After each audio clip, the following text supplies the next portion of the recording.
میری شادی 17 سال کی لڑکی سے ہو گئی۔ شادی کی رات ہی وہ بے ہوش ہو گئی اور میں شرم اور ڈر کے مارے کمرے سے باہر نہیں نکل پا رہا تھا۔ میری ماں نے کہا، اور کر لو چھوٹی عمر کی لڑکی سے شادی، یہ تو ہونا ہی تھا۔ اس وقت مجھے شوق لگا جب میری بیوی نے، میرا نام عمران ہے، میں ایک کھاتے پیتے گھرانے سے تعلق رکھتا تھا۔ میری عمر 30 سال ہو گئی تھی اور سب بہنوں کی شادی کے بعد اب میری شادی ہوئی۔ شادی سے پہلے میں اپنے دوستوں سے یہ بات سنتا آ رہا تھا کہ کم عمر بیوی کا بہت فائدہ ہوتا ہے۔ ایک تو وہ بے زبان ہوتی ہے، اس کو زیادہ سمجھ بوجھ نہیں ہوتی، جس رنگ میں اسے رنگ دو اس رنگ میں رنگ جاتی ہے۔ شوہر کی فرما بردار ہوتی ہے، اس کا ذہن کچا ہوتا ہے اور وہ تھوڑی خوف زدہ بھی رہتی ہے شوہر سے۔ اس کے مقابلے میں بڑی عمر کی بیوی بہت تیز ہوتی ہیں، وہ زیادہ سمجھدار ہوتی ہیں، چھوٹے چھوٹے معاملوں کو بڑا بنا کر پیش کرتی ہیں، لڑائی جھگڑا کرتی ہیں۔ اپنے دوستوں کی انہی باتوں کو سن کر میں نے فیصلہ کر لیا تھا کہ میں بھی چھوٹی عمر کی لڑکی سے شادی کروں گا۔ اس لیے آج میری شادی تھی اور میری عمر 30 سال تھی اور میری دلہن کی عمر 17 سال تھی۔ سر پر صحرا سجائے بے حد خوشی کے ساتھ میں اپنے کمرے میں داخل ہوا جہاں پر میری 17 سالہ دلہن بیٹھی ہوئی تھی۔ شمائلہ بہت خوبصورت تھی، اس کے حسن کو دیکھ کر میں بہت حیران ہو گیا تھا اور بہت خوش بھی۔ میں اپنے دل کی دھڑکنوں پر قابو پاتے ہوئے آگے بڑھا اور اس کے سامنے بیٹھ گیا۔ نہ جانے کتنی دیر تک میں اس کے حسن کو دیکھتا رہا اور دل ہی دل میں خوش ہوتا رہا کہ مجھے اتنی کم سن اور اتنی خوبصورت بیوی ملی ہے۔ وہ چہرے سے ہی بہت خوبصورت لگ رہی تھی۔ میں پہلے اسے نہیں ملا تھا، صرف تصویر دیکھی تھی، لیکن وہ تصویر سے بھی زیادہ خوبصورت لگ رہی تھی۔ میں نے محسوس کیا کہ اس کے ہاتھ پاؤں کانپنے لگے ہیں، وہ بہت خوف زدہ بھی تھی۔ شاید اسے ڈری سہمی ہوئی دیکھ کر مجھے خوشی ہو رہی تھی۔ اسی طرح کی بیوی مجھے چاہیے تھی، جو شوہر سے ڈرے۔ شوہر کے سامنے شیر بن جانے والی بیوی مجھے بالکل بھی پسند نہیں تھی۔ میں اس کے ڈر اور کپکپاہٹ کو خوب انجوائے کرنے لگا۔ مجھے دوستوں نے کہا تھا کہ زیادہ تعریف مت کرنا، سر چڑھ جائے گی، اسی لیے میں نے اس کے حسن کی کوئی خاص تعریف نہیں کی۔ سوچا اس ڈری ہوئی لڑکی کو تھوڑا اور ڈرا دیا جائے۔ میں نے یوں ہی اپنے فون پر 30 سیکنڈ کا ٹائمر سیٹ کیا۔ 30 سیکنڈ کے بعد میرے فون پر رنگ ٹون بجی۔ میں فون سننے کمرے میں ایک سائٹ پر چلا گیا اور فون پر کسی سے بدتمیزی سے پیش آنے لگا کہ جیسے بہت غصہ کر رہا ہوں۔ میں نے کہا کہ آج میری شادی ہے اور تمہیں یہ وقت ملا ہے بری خبر سنانے کا۔ تمہیں پتہ نہیں ہے میں کتنے غصے والا انسان ہوں۔ مجھے لوگوں کا بک بک کرنا بالکل پسند نہیں ہے اور جب مجھے غصہ آ جائے تو پھر میں یہ نہیں دیکھتا کہ میرے سامنے کون ہے۔ جو انسان مجھ سے اپنی خیر چاہتا ہے وہ میرے سامنے کبھی بھی جواب نہیں دیتا، اور تمہاری اتنی ہمت کہ تم مجھے باتیں سنا رہے ہو۔ آ کر میں تمہیں کل ٹھیک کرتا ہوں، سیدھا نوکری سے نکال دوں گا، کیونکہ غلطی کی میرے پاس معافی ہے ہی نہیں۔ جو باتیں میں اپنی بیوی کو سنانا چاہتا تھا وہ ساری میں نے فون پر کسی اور کو سنا کر اصل اپنی بیوی کے کان میں ڈال دی تھیں۔ میں نے اس کو منہ دکھائی کی انگوٹھی دی تھی تو اس نے میرے ہاتھ سے لے کر سامنے رکھ دی۔ مجھے اس کی یہ بات بہت بری لگی تھی۔ میں نے اسے کہا کہ اسے پہن لو۔ اس نے کہا کہ انگوٹھیاں اسے پسند نہیں۔ اس کی بات سن کر مجھے کافی غصہ آ گیا تھا، لیکن میں اس حسین لمحوں کو غصے کی نظر نہیں کرنا چاہتا تھا۔ میں نے اس کا ہاتھ اپنے ہاتھ میں لینا چاہا تو وہاں پر کچھ ایسا ہوا جس کی میں بالکل امید نہیں کر رہا تھا، کیونکہ یہ تو کچھ زیادہ ہی ہو گیا تھا۔ میری بیوی نے اچانک سے ایسا چہرہ بنایا کہ جیسے بہت گرمی لگ رہی ہے۔ اس نے ایک ہاتھ سے اشارہ کیا کہ جیسے وہ بہت تکلیف میں ہے، اور وہ خوف کے مارے پل بھر میں ہی بے ہوش ہو گئی۔ اس کو بے ہوش دیکھ کر میں بہت پریشان ہو گیا کہ اب کیا کروں، کیونکہ اگر میں نے باہر جا کر سب کو بتایا کہ دلہن شادی کی پہلی رات ہی بے ہوش ہو گئی ہے تو سب لوگ اس بات کا کتنا غلط مطلب لیں گے اور میری کتنی بدنامی ہوگی۔ میں کسی سے نظریں ملانے کے لائق نہیں رہوں گا۔ اپنے طریقے سے میں نے اسے ہوش میں لانے کی پوری کوشش کی، اس کے منہ پر پانی کے چھینٹے مارے، اسے جھنجھوڑ کر ہوش میں لانے کی کوشش کی۔ جب وہ ہوش میں نہیں آئی تو میں پریشانی سے کمرے کے اندر ہی چکر کاٹنے لگا اور سوچنے لگا کہ کیا کروں، کس سے کہوں۔ میرے والدین تو پہلے ہی بڑی عمر کی لڑکی چاہ رہے تھے تاکہ وہ گھر کا سارا کام سنبھال سکے، سارا کام خوش اسلوبی سے انجام دے۔ میری والدہ کا کہنا تھا کہ 17 سالہ لڑکی بھلا کیا کام کرے۔ میری والدہ نے کہا کہ نہیں، ایسی بہو چاہیے جو کہ بہت سگڑ ہو اور سارا گھر سنبھال لے۔ سارے گھر والوں کی مخالفت کر کے میں نے صرف اپنی مرضی کی اور اسی لڑکی سے شادی کی۔ اگر میں کہوں گا کہ وہ بے ہوش ہو گئی ہے تو سب میرا مذاق اڑائیں گے کہ کم عمر کی لڑکی سے شادی کرو گے تو یہی ہوگا۔ جب پورا 1 گھنٹہ گزرنے کے بعد وہ ہوش میں نہیں آئی تو میں نے اپنے دوست کو فون کر کے ساری صورتحال سے آگاہ کیا تو وہ آگے سے ہنسنے لگا اور ہنس ہنس کر لوٹ پوٹ ہو گیا۔ اس کی ہنسی مجھے مزید غصہ دلانے لگی۔ میں نے اس سے کہا کہ یہ ہنسنے کا یا مذاق اڑانے کا وقت نہیں ہے، مجھے اس کی مدد کی ضرورت ہے۔ میں گھر والوں میں سے کسی کو کچھ نہیں بتانا چاہتا، بس کسی طرح وہ ہوش میں آ جائے۔ مجھے ٹھنڈے پسینے آ رہے تھے جنوری کی سردی میں۔ میرے دوست کی بیوی ڈاکٹر تھی، اس لیے میں نے اسے فون کیا تھا کہ شاید کوئی مدد ہو جائے، تو اس نے کہا کہ پریشان ہونے کی ضرورت نہیں، وہ کسی بہانے سے اپنی بیوی کو میرے گھر لا رہا ہے۔ اس کی یہ بات سن کر میں مزید پریشان ہو گیا کیونکہ شادی ختم ہو چکی تھی، مہمان اپنے گھر جا چکے تھے، گھر والے سونے کی تیاری کر رہے تھے۔ ایسے میں اس کی ڈاکٹر بیوی میرے گھر آ گئی تو کتنی خواری ہو گئی۔ میں جو اس سے مدد کی درخواست کر بیٹھا تھا، ایسے لگ رہا تھا کہ یہ بات میرے گلے پڑ گئی ہے اور فائدے کی بجائے الٹا نقصان ہونے والا ہے۔ میں نے اسے منع کر دیا کہ اپنی ڈاکٹر بیوی کو یہاں مت لانا، بلا وجہ میری خواری ہوگی، مجھ سے سوال و جواب ہوگا۔ اس نے کہا کہ ٹھیک ہے، پریشان ہونے کی ضرورت نہیں، وہ فون پر ہی میری اپنی بیوی سے بات کروائے گا۔ تو یہ بات مجھے زہر لگی اور میں نے اس کی ڈاکٹر بیوی سے بات کر لی اور اسے ہوش میں لانے کی ترکیب پوچھی۔ اس نے مجھے کہا کہ اس کے پیروں کی تلوؤں پر مالش کرو اور اس پر کمبل ڈالو کیونکہ سردی ہے، اس طرح اسے گرمائش ملے گی اور شاید وہ ہوش میں آ جائے۔ میں یہی سب کر رہا تھا لیکن میں بہت پریشان بھی تھا۔ میں نے یہ سب کر لیا لیکن پھر بھی اسے ہوش نہیں آ رہا تھا۔ میرا دوست پیچھے سے بڑبڑا رہا تھا اور اس کی بیوی مجھے طریقے بتا رہی تھی۔ میں نے اچانک سے کہہ دیا کہ اس کو ہوش آ گیا ہے، آپ کا بہت بہت شکریہ، کیونکہ میں اس صورتحال سے بہت تنگ ہو رہا تھا۔ انہوں نے کہا کہ چلو ٹھیک ہے، اب سکون سے سو جاؤ۔ دراصل میری بیوی ہوش میں نہیں آئی تھی۔ مجھے سمجھ نہیں آ رہا تھا کہ میں کیا کروں گا کیونکہ اتنی دیر تک بھی بے ہوش رہنا ٹھیک نہیں تھا۔ پریشانی میں ادھر ادھر چکر کاٹ رہا تھا۔ جب سائڈ ٹیبل کے کنارے پر مجھے کچھ چمکتا ہوا نظر آیا، میں نے دیکھا تو میرے قدموں تلے سے زمین نکل گئی کیونکہ یہ تو نیند کی دوا تھی اور اس کی دوا کا تھوڑا سا سفید رنگ سائڈ ٹیبل پر پڑے گلاس میں نظر آ رہا تھا۔ اس کا مطلب میری بیوی نے خود بے ہوشی کی دوا کھائی تھی اور ظاہر تھا کہ دوا کو اثر کرنے میں تھوڑا وقت تو لگا ہوگا۔ جتنی دیر میں اس سے باتیں کر رہا تھا اتنی دیر میں دوائی نے اثر کر دیا اور وہ بے ہوش ہو گئی، اور یہ دوائی اگر اس نے کھائی تھی تو پھر اسے کوئی بھی ہوش میں نہیں لا سکتا تھا۔ میں اپنی بیوی کو حیران ہو کر دیکھ رہا تھا کہ اس کو تو بہت معصوم ہونا چاہیے تھا لیکن یہ معصوم نہیں تھی۔ مجھے ساری رات سمجھ نہ آئی آخر یہ کیا ماجرا تھا جو میری بیوی نے اپنی سہاگ رات والی رات خود کو بے ہوش کر لیا تھا۔ کیا وہ میرے ساتھ وقت نہیں گزارنا چاہتی تھی؟ مجھے تو اس بات کی یہی سمجھ آ رہی تھی۔ صبح 5 بجے کا وقت تھا کہ دروازے پر دستک ہوئی۔ میں 15 منٹ پہلے ہی سویا تھا۔ بیٹھے بیٹھے ہی میری آنکھ لگ گئی تھی۔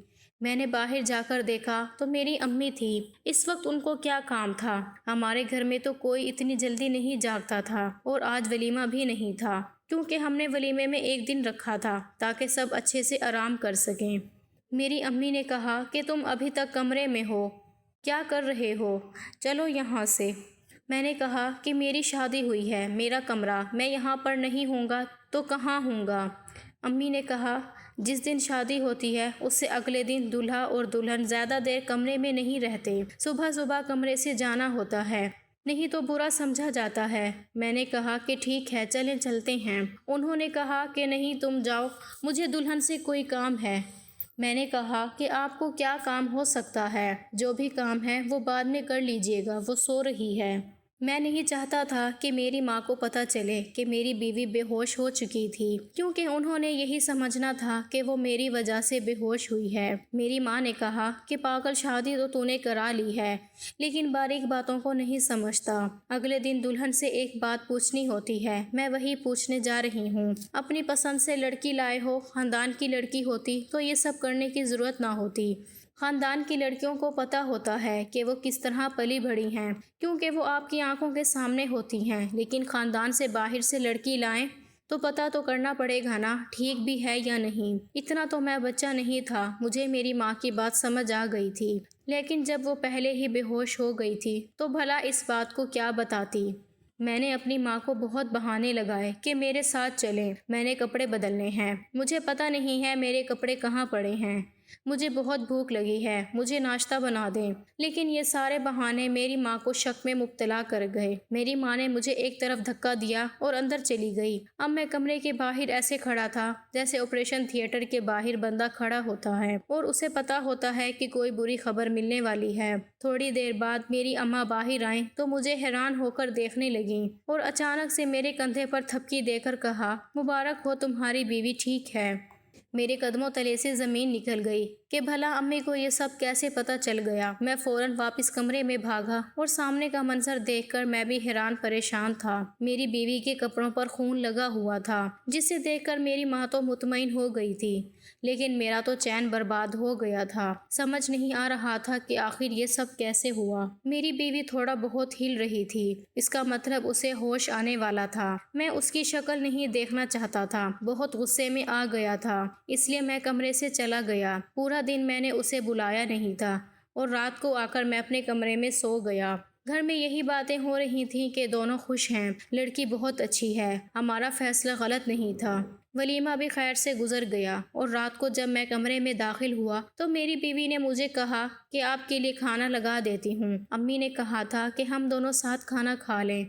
میں نے کہا کہ ساتھ کھانا کھانے کی کیا ضرورت ہے، باہر کھانا لگا دو، میں باہر آ جاتا ہوں۔ تو میری بیوی نے کہا، نہیں، امی کہہ رہی تھیں ساتھ کھانا کھانے سے محبت بڑھتی ہے۔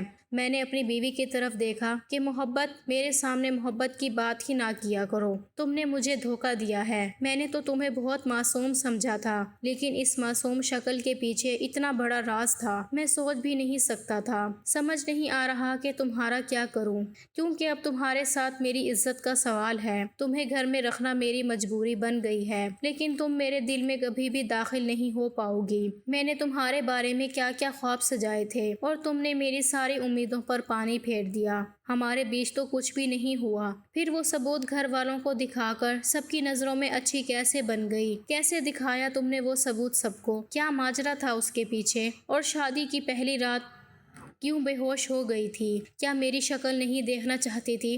اس قدر نفرت کرتی ہو تم مجھ سے؟ شادی کی پہلی رات تم نے بے ہوشی کی دوا کھا لی تاکہ میں تمہارے قریب نہ آ سکوں۔ بولو کس سے وفائیں نبھا رہی ہو تم جو ابھی تک تمہارے دل سے نہیں نکلا ہے؟ میری بیوی رونے لگی اور کہنے لگی، ایسی کوئی بات نہیں ہے، میری بات ایک دفعہ سن لیں۔ میں نے کہا، ہاں بولو کیا بات ہے؟